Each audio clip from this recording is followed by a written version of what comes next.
fallout from the explosive events of early July is still sending massive shockwaves through our favorite affluent community, and if you thought the storm had passed after that devastating tornado, you are sorely mistaken. We are looking at a Wednesday, July 8th episode that promises to completely shatter the fragile peace our beloved characters have been desperately trying to maintain. From life-altering medical diagnoses hanging in the balance to disastrous romantic gestures and deeply sinister underworld conspiracies, the writers of Beyond the Gates are holding absolutely nothing back this week.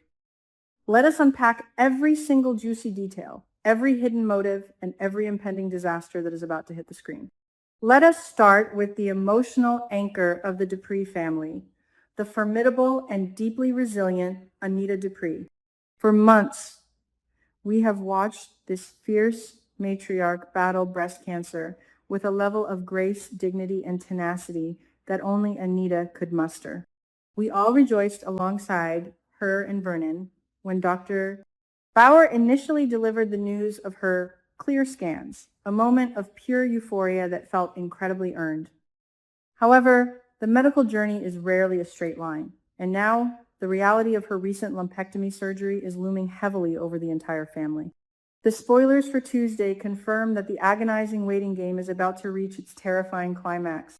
Anita will be sitting on pins and needles, waiting to hear the official pathology results of the tissue removed during her procedure. She will not be facing this terrifying moment alone, thank goodness. The spoilers reveal that her fiercely devoted husband Vernon, along with her daughters Nicole and Danny, will be standing right by her side. You have to imagine the sheer psychological weight pressing down on this family in that hospital room. Vernon has been her absolute rock, but we know he is internally terrified of losing the love of his life.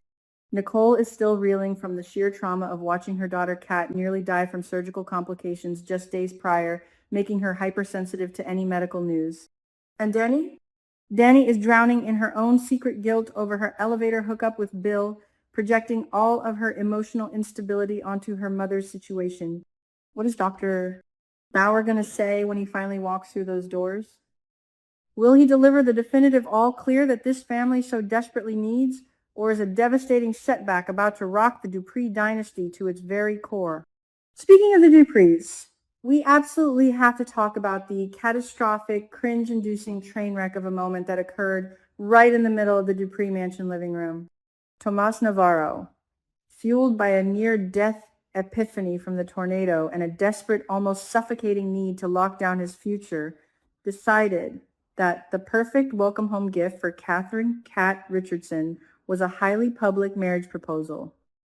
Surrounded by her grandparents, her parents, and the entire extended family, Tomas dropped to one knee and ambushed a woman who had just survived a coma and a liver transplant. Kat did exactly what any sane person in her deeply traumatized position would do. She told him she simply wasn't ready, instructing him to hold onto the ring until the timing was actually right. Now, in the messy, awkward aftermath of this romantic disaster, Tuesday's episode will see Kat seeking out the one person who always tells it like it is, her cousin and ultimate sounding board, Chelsea Hamilton. The spoilers indicate that Kat and Chelsea are going to have a profound heart-to-heart conversation about the sheer audacity of Tomas's timing. Kat is not going to second-guess her answer, nor should she feel a single ounce of guilt. She literally just had her body cut open to save Eva, a half-sister she historically despised. She faced her own mortality, experienced a wild out-of-body dream, and is currently trying to process a massive shift in her worldview. She and Tomas do not even live together yet. How could he possibly think this was the right moment to demand a lifelong commitment? Chelsea is not one to sugarcoat the truth, and I fully expect her to validate every single one of Kat's complicated feelings. Chelsea has been Kat's rock through the entire liver transplant ordeal, fiercely protecting her cousin from the family's relentless pressure. Chelsea will likely agree that Tomas was acting out of fear and insecurity rather than true partnership. He was terrified of losing her during the surgery, so he tried to put a ring on her finger the second she could stand up. But where does this leave their relationship? Tomas's ego has to be incredibly bruised after being rejected in front of Vernon, Anita, Ted, and Nicole. Will Tomas's wounded pride push him into making a catastrophic mistake, or will Chelsea's grounded advice help Kat navigate the turbulent waters of a romance that is suddenly moving way too fast? Meanwhile, on the darker, far more dangerous side of Fairmont Crest, a lethal game of psychological cat and mouse is escalating to terrifying new heights. Joey Armstrong, the charming casino mogul with deep, dark ties to the criminal underworld, is feeling the heat. Joey is no fool. He knows exactly what he did to Doug McBride, and he knows that Doug's daughter, Deanna, is a ticking time bomb of vengeance.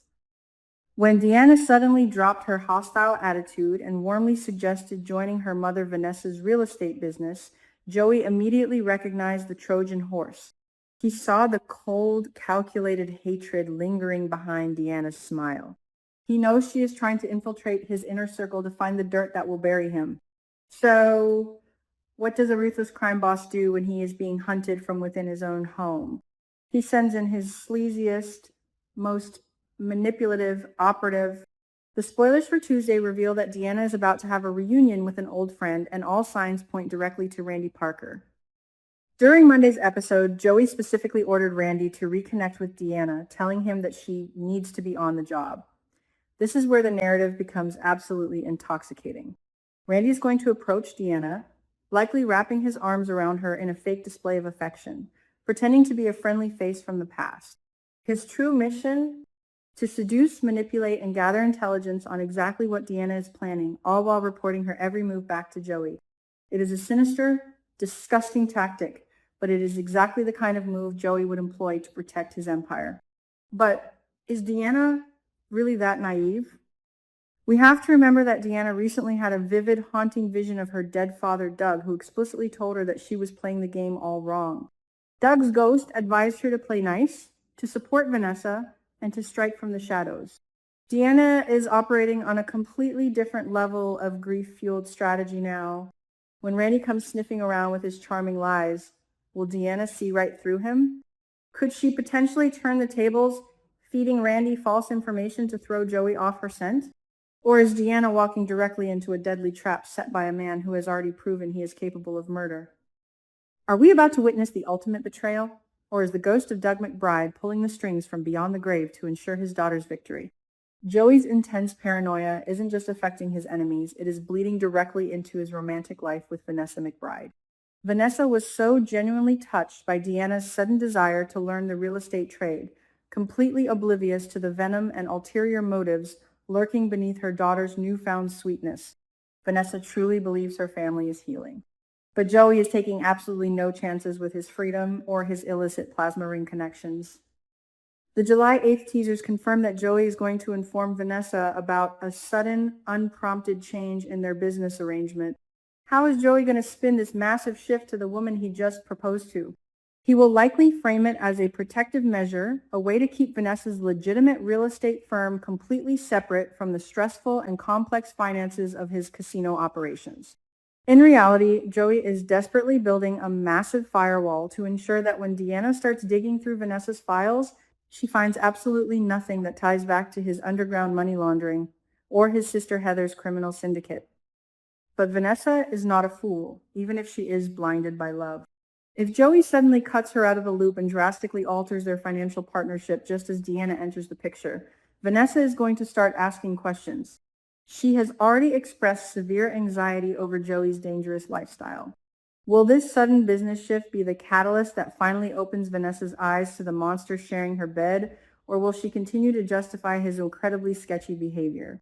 Finally, let us shift our focus back to Garland Memorial Hospital, where a completely different yet equally compelling kind of drama is unfolding. Eva Thomas is currently recovering from the liver transplant that miraculously saved her life, with her devoted boyfriend Isaiah Hawthorne standing faithfully by her side. They have been through absolute hell together. Eva survived being crushed in a dark stairwell during the tornado, suffered massive internal bleeding, and only lived because Kat made the ultimate sacrifice. In the aftermath, Eva has been drowning in a complex sea of guilt and gratitude toward the half-sister she used to torment. She has also been receiving an outpouring of emotional support, including a deeply touching, sentimental gift of snow boots from her mother, Leslie, proving that Leslie truly reflected on her own mortality and failures as a parent. Now, as Eva rests and tries to process her second chance at life, spoilers tease that an unexpected visitor is going to drop by her hospital room to see her and Isaiah. Who could this mystery guest possibly be? The most emotionally resonant and dramatic answer would undoubtedly be Kat. Now that Kat has survived her own severe surgical complications and woken up from her coma with a profound new understanding of her half-sister, could she be coming to Eva's room to officially bury the hatchet? A face-to-face meeting between the two sisters, stripped of all their past bitterness and bonded by blood and sacrifice, would be an absolute tearjerker. However, in the unpredictable world of Fairmont Crest, we must consider other possibilities. Could the visitor be Darlene Hawthorne, Isaiah's fiercely protective mother? Darlene recently promised Jacob that she would try to give Eva a real chance for Isaiah's sake. Showing up at Eva's bedside to officially welcome her into the Hawthorne family would be a massive step forward. Or could it be someone tied to the looming threat of the impaler, bringing danger right to the hospital doors? Whoever walks through that room is going to fundamentally change the trajectory of Eva's recovery. Will this surprise guest bring a beautiful message of peace and reconciliation, or will they ignite a brand new devastating conflict just as Eva is trying to heal? As we look ahead at the rest of the week, it is abundantly clear that this Tuesday episode is meticulously setting the stage for a massive explosion of secrets and lies. From the sterile, anxiety-filled halls of Garland Memorial to the shadowy, deceitful corners of Joey Armstrong's casino, absolutely no one in Fairmont Crest is safe from the truth. The walls are closing in, the lies are bubbling to the surface, and the emotional fallout is going to be nothing short of spectacular. Make sure you have your tissues and your theories ready, because Beyond the Gates is about to take us on a wild, unforgettable ride.